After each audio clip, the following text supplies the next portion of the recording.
ప్రత్యేకంగా యెరూషలేమునకు వస్తున్న టైంలో అక్కడ ప్రజలు ఆయన్ని ఎలా మరి సన్మానించారో మనం ఒకసారి చూస్తే గనక మత్తయి గారు రాసిన సువార్త 21వ అధ్యాయము ఒకసారి 1 నుంచి చూస్తే గనక, తరువాత యెరూషలేమునకు సమీపించి ఒలివ చెట్ల కొండ దగ్గర ఉన్న బేత్పేగకు వచ్చినప్పుడు యేసు తన శిష్యుల ఇద్దరిని చూచి, మీ ఎదుటనున్న గ్రామమునకు వెళ్ళుడి, వెళ్ళగానే కట్టబడి ఉన్న ఒక గాడిదయు దానితోనున్న ఒక గాడిద పిల్లయు మీకు కనబడును, వాటిని విప్పి నా యొద్దకు తోలుకొని రండి, ఎవడైనా మీతో ఏమైనను అనినలా అవి ప్రభువునకు కావలసి ఉన్నవని చెప్పండి. వెంటనే అతడు వాటిని తోలిపెట్టునని చెప్పి వారిని పంపాను. ప్రవక్తలకు వలన చెప్పబడి నెరవేరనట్లు ఇది జరిగేను. అదేమనగా, ఇదిగో నీ రాజు సాత్వికులు ఈ గాడిదను భారవాహక పశు పిల్లనైన చిన్న గాడిదను ఎక్కి నీ ఎద్దుకు వచ్చుచున్నాడని సియోను కుమారితో చెప్పుడి అనున్నది ప్రవక్తల ద్వారా ఆది నుండి కూడా దేవుడు మాట్లాడుతున్న మాటని ఇక్కడ మరలా మత్తయి గారు రిపీట్ చేసి దేవుడు తెలియజేస్తారన్నమాట. అప్పుడు ఏం జరిగిందని చూస్తే కనుక, శిష్యులు వెళ్ళి యేసు తమకు ఆజ్ఞాపించిన ప్రకారము చేసి ఆ గాడిదను దాని పిల్లను తోలుకొని వచ్చి వాటి మీద తమ బట్టలు వేయగా ఆయన బట్టల మీద కూర్చుండెను.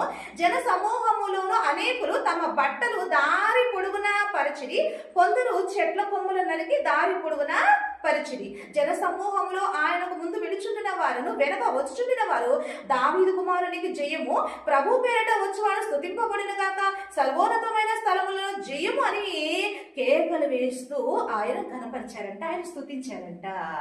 అంటే ఈయనకు ప్రత్యేకంగా ఈయన్ని స్తుతిస్తున్నారు. ఈయన వస్తుంటే యేసుక్రీస్తు ప్రభు వారు యెరూషలేమునకు వస్తుంటే ఆయన శిష్యులకు ఏం ఆజ్ఞాపించారంటే, మీరు గాడిదను దొరుకురండి అన్నాడు. ఆ గాడి మీద ఆయన ఎక్కి కూర్చున్నాడండి. ఆ గాడి మీద ఎక్కి కూర్చొని వెళ్తుంటే అక్కడున్న ప్రజలందరూ ఏం చేశారంటే కనుక, ఆయన నడుస్తుంటే కింద బట్టలు పరిచారంట, చెట్ల కొమ్మలు నరికి ఆ చెట్ల కొమ్మల్ని ఆయన పట్టుకుని ఆయన స్తుతించారంట, ఆయన కనపరిచారంట.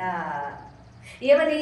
దావీదు కుమారునికి జయము అని చెప్పి సర్వోన్నతమైన స్థలములలో ఆయన స్తుతింపబడిన గాక అని చెప్పి ఆయన ఆ విధంగా స్తుతిస్తున్నారండి. ఒకసారి మనం ఆలోచిద్దాము.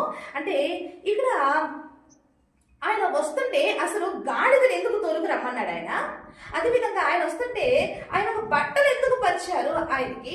అదేవిధంగా ఆయన చెట్ల కొమ్మలు నరికి ఎందుకు ఆ విధంగా ఆయన్ని స్తుతించారు అనేది చూస్తే వీటికి కారణం లేకుండానే ఇవన్నీ చేశారంటారా?